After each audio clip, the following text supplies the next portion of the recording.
Assalamualaikum warahmatullahi wabarakatuh. Apa kabar semuanya? Sehat? Tetap jaga kesehatan, jaga kondisi dan selalu menjaga protokol kesehatan. Ya, cuci tangan, masker diupayakan, khususnya kalau dalam kerumunan. Ya.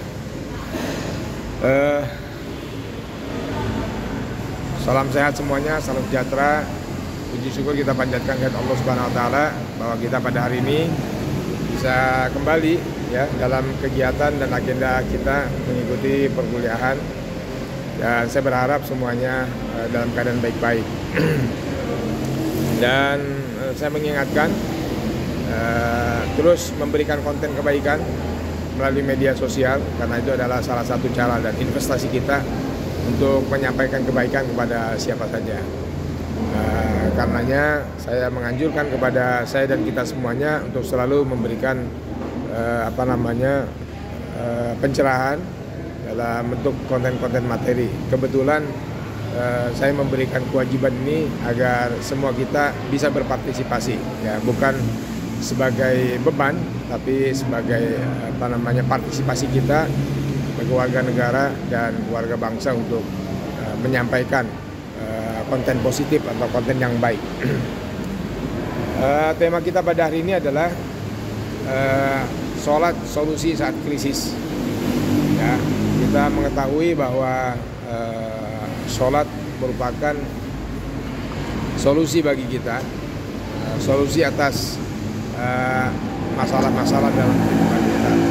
Ya, dalam keterangannya pernah disebutkan kepada kita bahwa sholat itu mencegah dari perbuatan keji dan munkar, itu salah satunya. Dan benar atau tidak, mungkin kita semua yang bisa merasakan. Nah, saya berharap bahwa kita, setiap Anda nanti memberikan satu contoh bahwa sholat memberikan solusi saat kita krisis. Ya, yang saya alami misalnya, saya selalu mendapatkan jawaban. Kalau saya sholat malam, saya berdoa kepada Allah Subhanahu wa taala, kepada Tuhan yang Maha Kuasa, kemudian mendapatkan jawaban-jawaban, apakah berupa mimpi atau berupa solusi dalam kehidupan, atau mendapatkan rezeki di pagi hari. Setelah sholat malam, sholat subuh pagi-pagi, kemudian mendapatkan jawaban dari Allah Subhanahu wa taala. Apakah rezeki kita bertambah, ya, baik rezeki berupa uang, berupa harta, maupun rezeki berupa teman dan sahabat yang memberikan solusi kepada kita, atau rezeki berupa minuman, mungkin satu gelas teh atau kopi atau makanan yang kita diberikan oleh saudara kita, dan itu adalah salah satu dari solusi yang diberikan, ya, dari Allah Subhanahu wa taala. Nah, itu yang pertama. Benar atau tidak, Anda boleh menceritakan, ya, tentang sholat itu memberikan menjadi satu solusi atas krisis yang kita hadapi. Atau mungkin terjadi masalah-masalah, kita sudah sholat bertahun-tahun, kita sudah ibadah, tapi belum juga mendapatkan jawaban. Nah, kita perlu juga cek sholat kita udah benar atau belum, atau sholat kita baru menggugurkan kewajiban saja, mungkin sholat kita belum menjadi sholat atau ibadah yang kita butuhkan, tapi yang terasa diberatkan. Misalnya kalau datang azan, kita bukannya bersyukur alhamdulillah, kita malah mengeluh, aduh sudah azan lagi nih. Nah, itu yang bisa jadi sholat kita masih berupa hal yang memberatkan, bukan hal yang meringankan, atau bukan menjadi satu kesyukuran buat kita. Nah, ini juga menjadi salah satu. Benar atau tidak? Nah, ini yang saya tidak mengetahui bagaimana cara kita, Anda dan semua dari kita berkomunikasi dengan Allah Tuhan yang Maha Kuasa. Karena Allah itu punya frekuensi, ya, frekuensi yang bisa membuka. Kalau Anda lihat frekuensi getaran gelombang di laut itu karena besar, dia bisa memecahkan batu karang sekalipun, gitu. Ya, paham ya? Dengan frekuensi yang besar, yang dahsyat, ya. Kalau Anda perhatikan, ya, frekuensi dengan tingkat desibel tertentu. Desibel itu adalah satuan dari suara, ya. Misalnya pesawat jet, ya. Kenapa dia jauh dari bandara dan jauh dari penduduk, ya, dari rumah-rumah penduduk, itu karena suaranya, ya, desibilitas getaran suaranya itu bisa menghancurkan kaca. Gitu. Nah, itu salah satu keunggulan. Padahal berupa suara, ya. Artinya kata orang suara itu kan benda yang soft, lunak. Tapi ternyata ketika dahsyat dia bisa memecahkan, termasuk gelombang-gelombang air yang kalau ditiup angin dan diterpa angin itu bisa memecahkan batu karang. Nah, gitu kira-kira. Nah, sholat yang merupakan getaran-getaran ilahi, getaran-getaran dari Tuhan, kalau belum bisa memberikan perubahan dalam hati, jiwa, pikiran, otak kita, gerak-gerik langkah tangan, kaki dan lain sebagainya, bisa jadi, ya, frekuensi sholat itu belum nyambung dengan frekuensi Tuhan. Makanya kita nggak nemu frekuensinya. Apakah bacaan-bacaan Al-Fatihah itu sudah menggetarkan saraf-saraf kita atau belum? Apakah bacaan-bacaan atau gerakan-gerakan ruku kita itu sudah bisa merobek dari inspirasi kita atau belum? Apakah bacaan-bacaan atau gerakan-gerakan kita sudah mampu membuat seluruh tubuh dan sendi kita ini bergerak atau tidak, membuka syaraf-syaraf dalam tubuh, sendi-sendi dalam tubuh. Nah, di sini yang perlu kita mengetahui. Bisa jadi juga mungkin sholat kita kurang khusyuk sehingga terjadi noise, ya. Seperti Anda sedang melakukan defragmentasi, atau Anda sedang melakukan refresh kalau di komputer. Ketika Anda melakukan refresh, ternyata ada virus, ya, maka refreshnya nggak jadi. Yang mestinya tadi bersih, ya, karena ada bad sector, nggak jadi karena virusnya tadi, ya. Jadi virus itu ibarat tidak konsentrasi, tidak khusyuk, ya. Ada noise, ada gangguan. Noise itulah yang menyebabkan bahwa frekuensi kita, ya, putus-putus seperti sinyal. Gimana kalau Anda kuliah, sinyalnya putus-putus, Anda nggak dapat informasi secara utuh. Nah, disinilah diperlukan dari kita untuk, ya, betul-betul secara khusyuk, jangan sampai ada noise.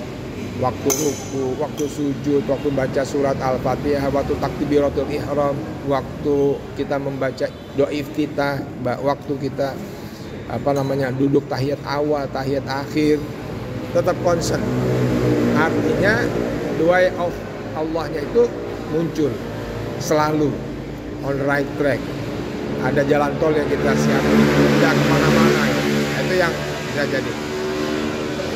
Atau bisa jadi, ya, wudhu kita yang nggak benar, ya, cara ngambil wudhunya, kumurnya, ya, mengusap atau menghirup hidungnya, menghirup air ke hidung, kemudian membasuh mukanya atau cuci tangannya nggak lengkap sampai ke siku, dan itu bisa jadi kita koreksi, ya, dan koreksi sama-sama, ya, benar nggak kira-kira gitu.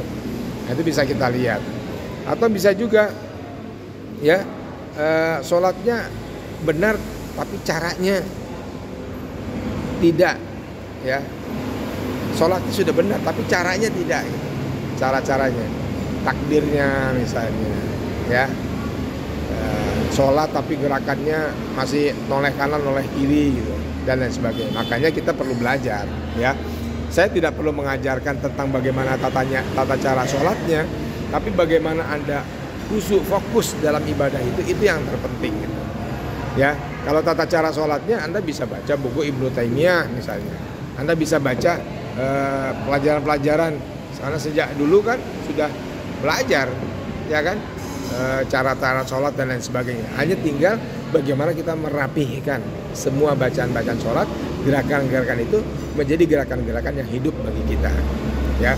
Atau bisa jadi belum disiplin dalam sholat, ya, terlalu banyak gerakannya, garuk-garuknya, garuk-garuk kepalanya, ya matanya masih melihat kanan kiri, ya ada tulisan di depan dibaca, ya dan lain sebagainya.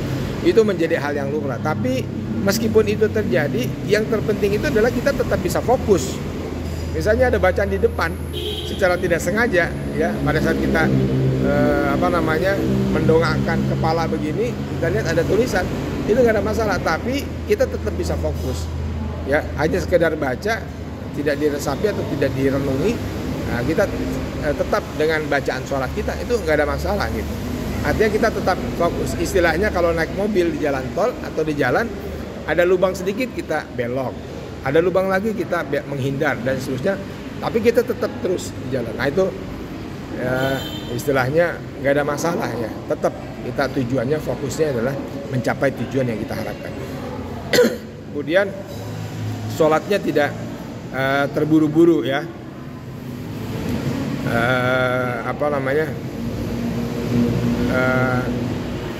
Tidak sedang terburu-buru ya, atau tidak terlalu terburu-buru ya. Terkesan sholatnya itu sedang diburu-buru, walaupun ini relatif ya bagi semua. Ada orang yang memang model gerakannya cepat ya, seperti gaya jalan orang Jepang dengan orang Asia pada umumnya kan tidak sama, atau seperti orang Taiwan.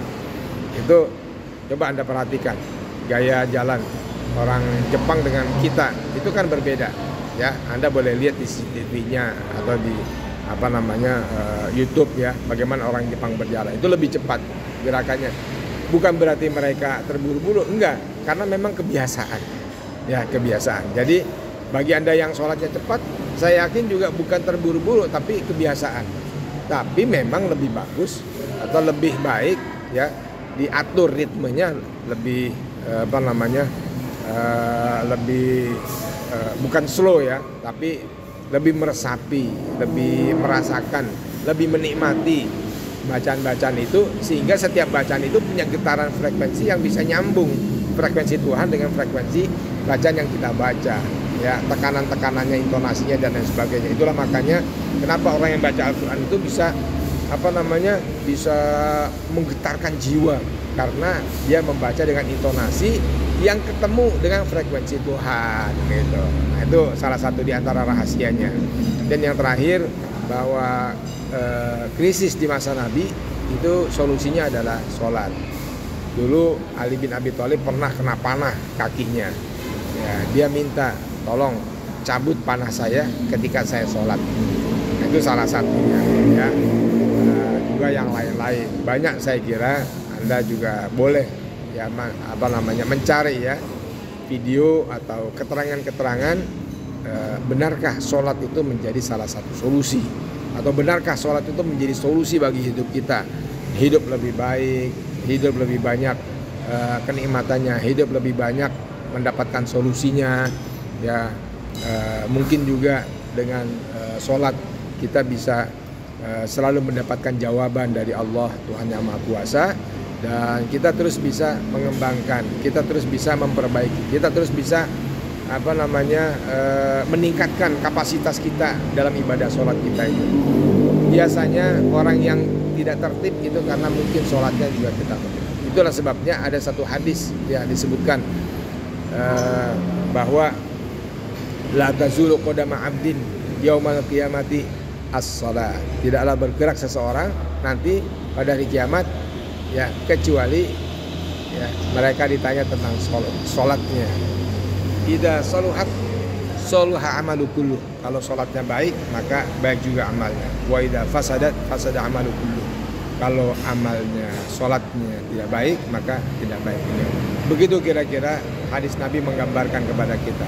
Benar atau tidak, saya meyakini hadis ini adalah benar, karena dia datang dan bersumber dari Nabi ya, sebagai utusan Allah. Dan benar atau tidak dalam praktiknya, kita yang harus melakukan riset dan penelitian terhadap diri kita, atau juga kita belajar pengalaman dari orang lain mungkin yang sudah banyak kenyang pengalaman dengan melaksanakan ibadah-ibadah di sisi Allah Subhanahu wa taala, maka itulah yang bisa kita lakukan. Demikian saya kira sebagai kuliah pengantar ya, Anda tetap menjaga protokol kesehatan, Anda tetap menjaga kebaikan, dan mudah-mudahan Allah Subhanahu wa taala selalu memberikan yang terbaik solusi kepada kita, khususnya pada masa-masa krisis sekarang ini. Semoga Allah memberikan kepada kita rahmat, kasih sayang, dan terus membelai wajah kita, tubuh kita, hati kita dengan yang terbaik di sisi manusia dan di sisi Allah Subhanahu wa taala. Saya akhiri, selamat untuk mendengarkan dan mengambil kesimpulan. Assalamualaikum warahmatullahi wabarakatuh.